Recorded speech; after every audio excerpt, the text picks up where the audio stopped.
A couple of weeks ago, I was travelling up north again to see my daughter and decided to stop part of the way in the Peak District. However, when I was 10 minutes from my bed and breakfast, I had a puncture.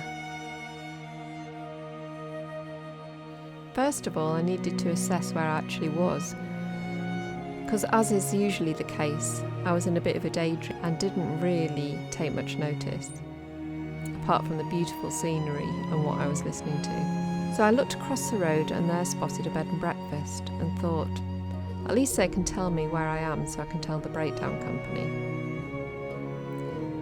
Thankfully, I knocked on the right door. As I was invited in, asked if there was anything I needed, which I did, and also offered a cup of tea, which was very welcome at this point.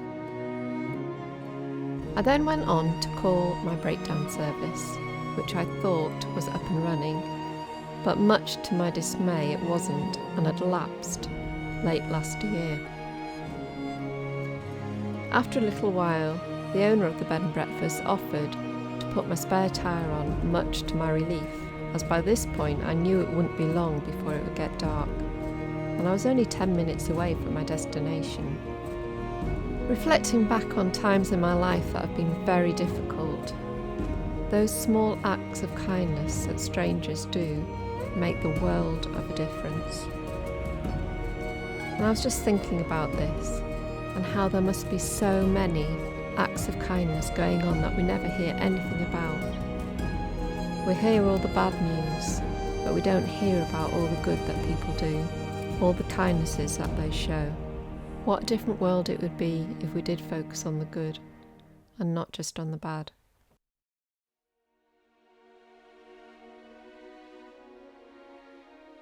The Peak District was amazing, and even though a lot of the weather was a bit dreary, as is the case a lot of the times in the UK at this time of year, there was still lots of colour in the landscape, and it never ceases to amaze me just the wonderful countryside that we have here in the UK.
Here, back in the studio, I'm working on a new piece.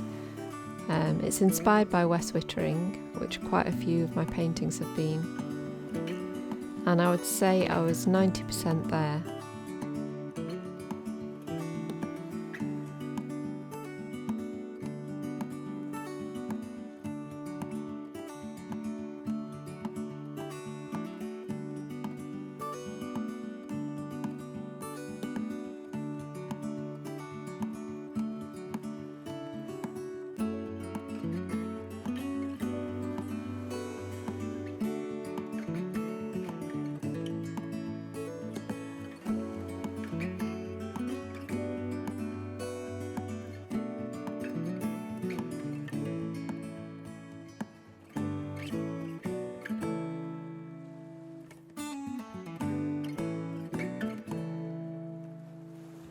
Well, I hope you've enjoyed seeing a little bit of my painting process today. What I'm going to do now is probably leave it for a couple of days and then come back to it and work into it further, but also being careful to not make it too complicated. In fact, I might even simplify it a little. So hopefully soon this will be up on my website for you to see. I just need a little more time with it.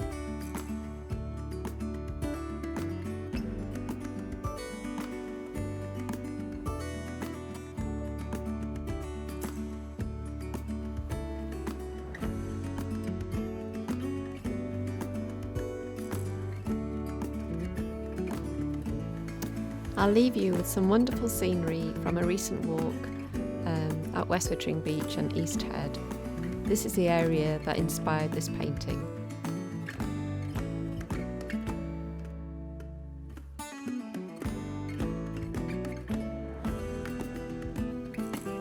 Well, I hope you've enjoyed this video, and if you want to see more, please comment, please like the video and subscribe to this channel and share it as well to those people that you think may be interested.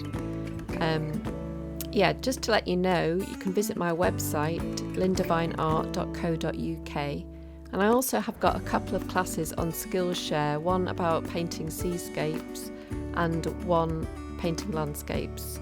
They're for beginners, they're very easy to follow and they're broken down into sections. So the links for those and other information about my business are in the description below. So thanks for watching, and I'll see you next time.